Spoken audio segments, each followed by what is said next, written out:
Today we're going to show you how to install the ERTEC Environmental Systems S-Fence.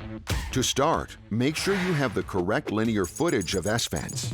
Next, grab your first piece of S-Fence and lay it on your perimeter line. Take your next piece of S-Fence and insert it into the same trench with about a 4-inch overlap.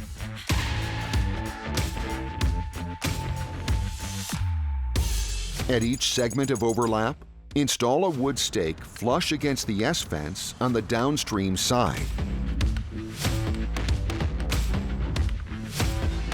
Screw in 3 drywall screws per wood stake or zip ties to secure the S-Fence panel to the wood stake. Continue this method around the perimeter of your job site.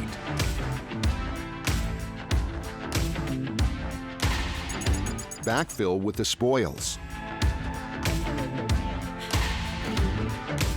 When you are done at this job site, simply detach the S-Fence panels from the wood stakes, pull them up from the trench, and shake or spray off to remove any loose soil, so these panels can be used again at your next job site.